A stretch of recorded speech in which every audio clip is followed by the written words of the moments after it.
오늘 함께 읽을 하나님의 말씀은 민수기 1장 47절에서 54절까지 말씀입니다. 민수기 1장 47절에서 54절까지 말씀을 저와 여러분들 한 절씩 돌아가면서 읽고 마지막 절 함께 읽도록 하겠습니다. 그러나 레위인은 그들의 조상의 지파대로 그 계수에 들지 아니하였으니 너는 레위 지파만은 계수하지 말며 그들을 이스라엘 자손 계수 중에 넣지 말고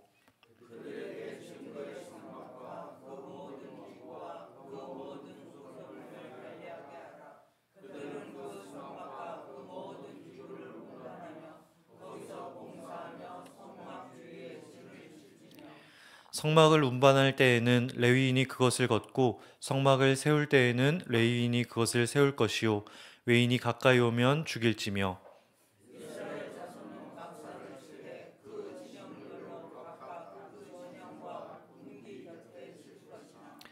레위인은 증거의 성막 사방에 진을 쳐서 이스라엘 자손의 회중에게 진노가 임하지 않게 할 것이라. 레위인은 증거의 성막에 대한 책임을 지킬지니라 하셨음이라. 이스라엘 자손이 그대로 행하되 여호와께서 모세에게 명령하신 대로 행하였더라. 아멘. 창세기 15장에서 하나님은 아브라함에게 내 자손이 하늘의 별과 같이 많아질 것이다 라고 약속하십니다. 그러나 창세기 46장에서 200여 년의 시간이 흐르는 동안 그 자손의 수는 70명으로밖에 늘어나지 않습니다.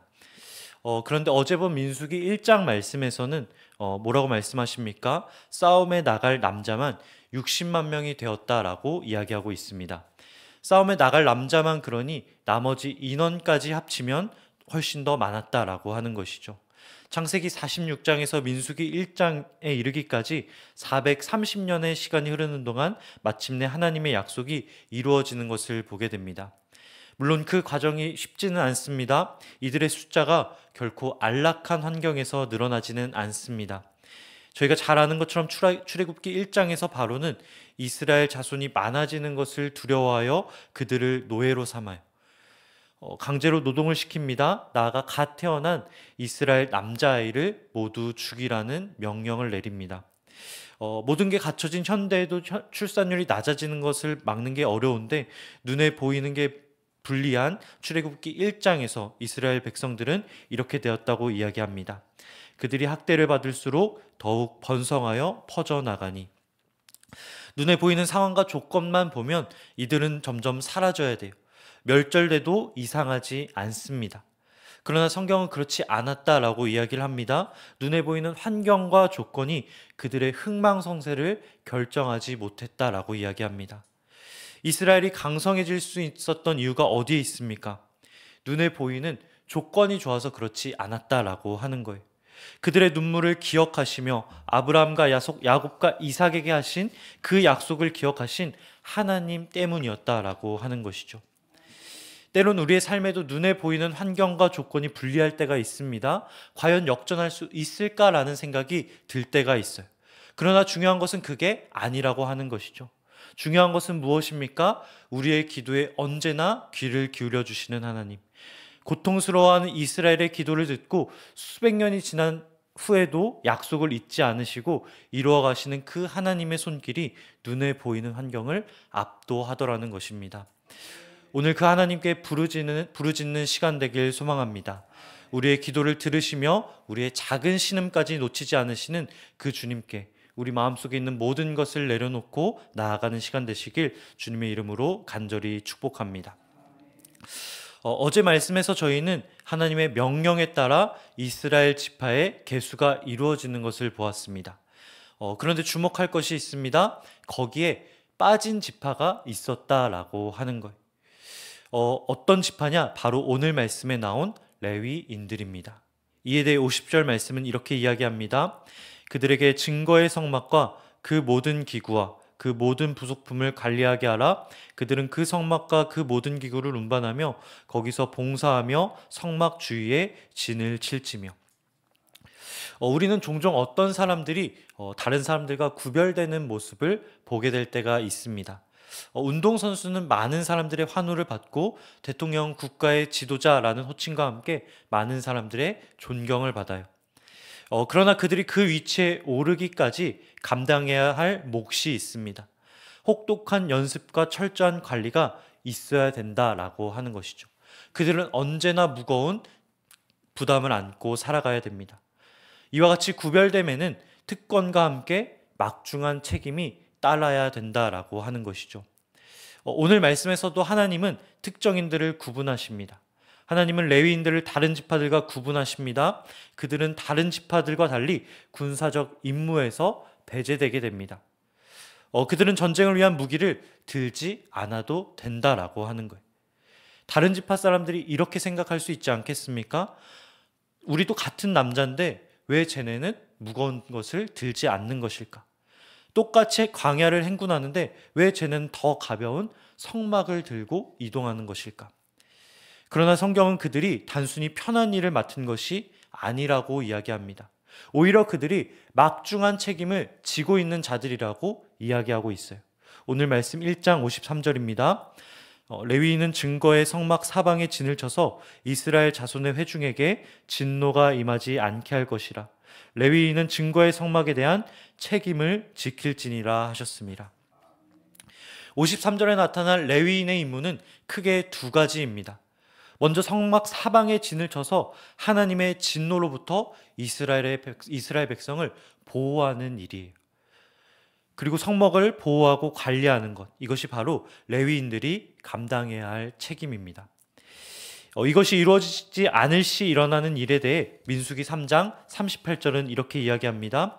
성막 앞 동쪽 곧 회막 앞 해 돋는 쪽에는 모세와 아론과 아론의 아들들이 진을 치고 이스라엘 자손의 직무를 위하여 성소의 직무를 수행할 것이며 외인이 가까이 하면 죽일지니라. 이것은 단순히 목회자들을 향한 말씀이 아닙니다. 목회자들이 성막을 지켜야 된다라는 것에서 우리가 그치지 않아야 된다라고 하는 것이죠. 왜 그렇습니까? 베드로전서 2장 9절의 말씀 때문에 그렇습니다.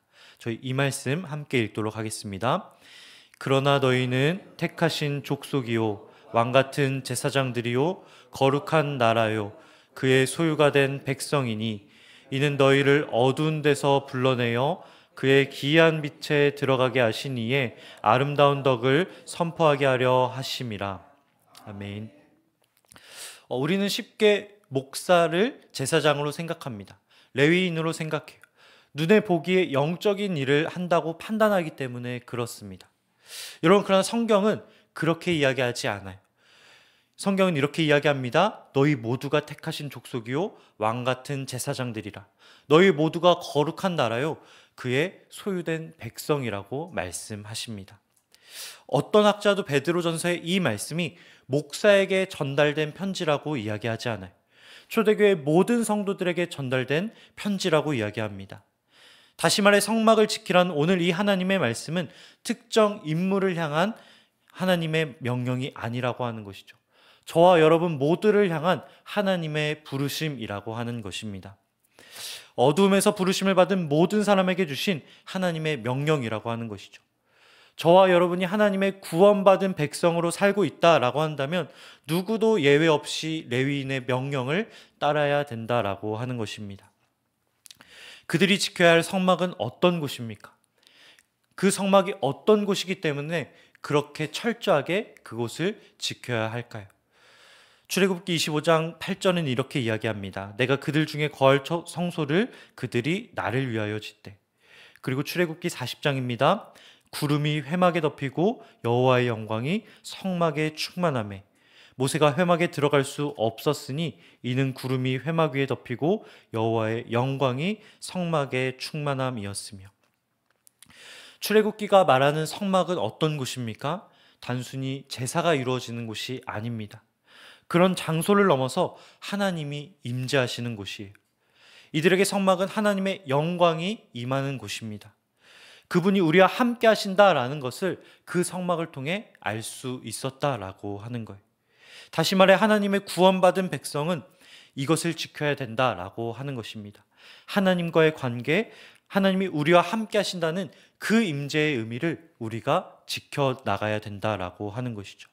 하나님이 우리의 삶 가운데 임재하시는 그 거룩한 삶을 지켜내야 한다라고 하는 것입니다.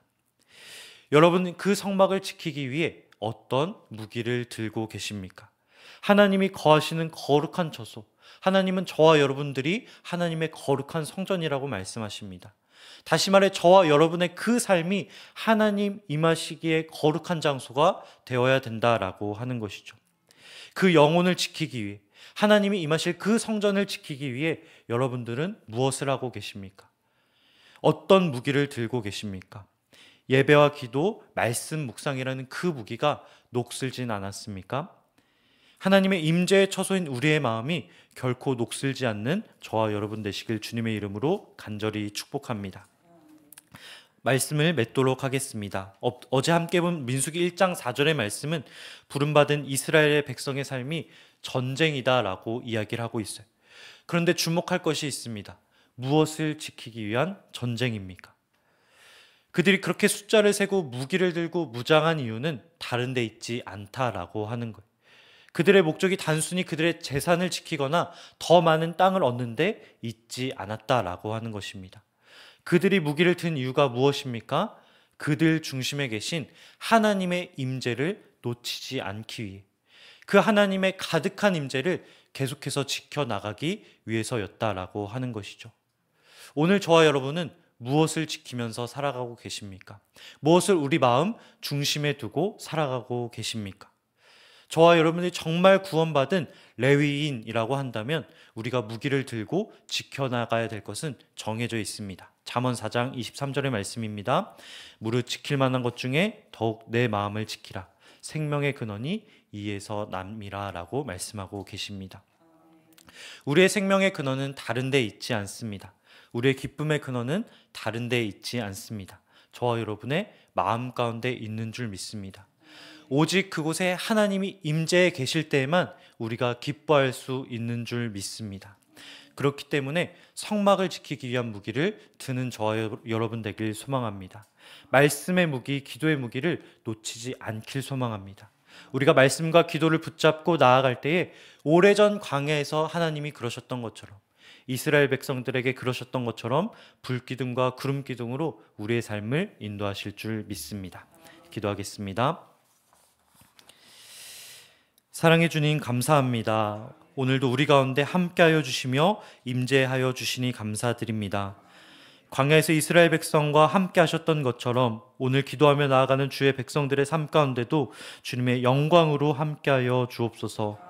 우리의 마음이 주님 거하실 수 있는 거룩한 성막이 되게 하여 주시고 기도와 말씀으로 그 주님의 임재를 지켜내게 하여 주셔서 우리의 삶이 주님이 떠나시는 삶 되는 것이 아니라 주님과 늘 동행하며 주님이 거하시는 삶 되게 하여 주옵소서.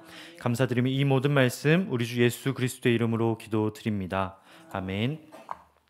하늘에 계신 우리 아버지, 아버지의 이름을 거룩하게 하시며 아버지의 나라가 오게 하시며 아버지의 뜻이 하늘에서와 같이 땅에서도 이루어지게 하소서. 오늘 우리에게 일용할 양식을 주시고 우리가 우리에게 잘못한 사람을 용서하여 준 것 같이 우리 죄를 용서하여 주시고 우리를 시험에 빠지지 않게 하시고 악에서 구하소서. 나라와 권능과 영광이 영원히 아버지의 것입니다. 아멘. 이 시간 함께 기도하실 때 이렇게 기도하면 좋겠습니다. 우리를 왕같은 제사장으로 부르신 주님, 우리의 삶이 하나님의 임재가 머무는 거룩한 성전이 되게 하여 주옵소서. 성막을 지켰던 레위인과 같이 우리를 통해 우리의 가정과 교회에 주님의 임재가 떠나지 않게 하여 주옵소서. 또한 우리가 주님의 약속을 신뢰하기 원합니다. 아브라함에게 하늘의 별과 같은 자손을 약속하시고 그 약속을 이루신 주님, 환경과 시간을 넘어 변함없이 일하시는 주님을 신뢰하며 오늘 하루 믿음으로 나아가게 하여 달라고 우리 주신 말씀과 기도 제목 붙잡고 이 시간 함께 주의 이름 부르며 기도로 나아가도록 하겠습니다. 주여, 사랑의 주님 감사합니다. 이 시간 우리가 함께 말씀을 들으며